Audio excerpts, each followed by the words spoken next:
Hey there sexy PlayStation gamers, and welcome to Pure PlayStation's review of Gleamlight. I love the look of glass, and Gleamlight has built its visual appeal by embracing a stained glass art style. With no HUD and no cutscenes, the game allows you to interpret what you see into a story while discovering the platforming mechanics on your own. However, unlike a piece of beautiful glass, its appearance is not enough to carry the rest of the game. You start with a shattered glass sound by claiming a sword in an interesting looking world. Your character is a dark figure in red robes and a witch's hat, and you'll move to the right in the 2D environments with only a halo of light around your character to view your surroundings. This often leaves you unable to see the world around you, so you'll be taking some leaps of faith that will lower your health.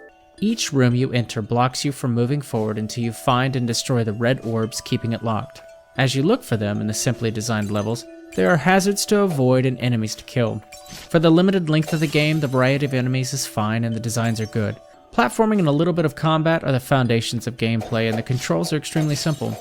In the beginning, you'll be limited to a very floaty jump and a standard sword attack. More abilities will be earned as you beat bosses. The boss fights range from okay to a couple being terrible. This has to do with how you acquire and lose health in the game.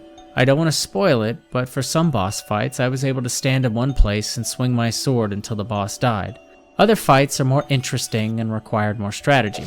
When you die, the autosave system ensures you start in the same room you were reduced to little shards of your former self. I found myself getting hurt more often because I was jumping into darker areas of the map than just my lack of skill, although that's always a contributing factor. The game itself can be completed in around an hour depending on how often you die.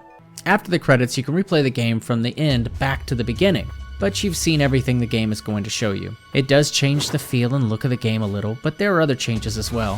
Monsters you killed will now respawn if you die, and the game is harder. There are a few new bosses to challenge you on the return trip as well. Even if they are the same bosses, beating them will sometimes unlock a new power, including the ability to fly upwards to continue your march back through the game. Combined with a dash and a double jump, your reverse run gives you more options to meet the challenge, but it's more of a necessity to be able to continue than a choice made to make the game more interesting or introduce something new. I can't really tell you what the story was about. There are things that I can interpret in certain ways, but I'm not much for flowery symbolism and grasping for meaning. Maybe I'm just dense, very likely, but I couldn't see an underlying narrative anywhere. It doesn't have to have one, but it does help to cement me in the world. That world does have a nice visual design with the stained glass effect. There are some small destructible elements in the level that allows for some of the glass shards to break off and fall. I would have liked a little more variety in the music, but it sounds nice, especially the light and airy tracks.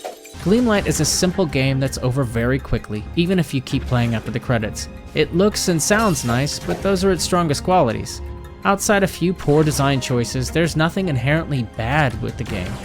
It's competently made, but it doesn't do anything that makes me want to recommend it either. For more news, reviews, and original content, connect with us on Facebook, Twitter, and on pureplaystation.com by clicking on the links in the info box. As always, please remember to subscribe so we can bring you more content like this, or even better. But no promises.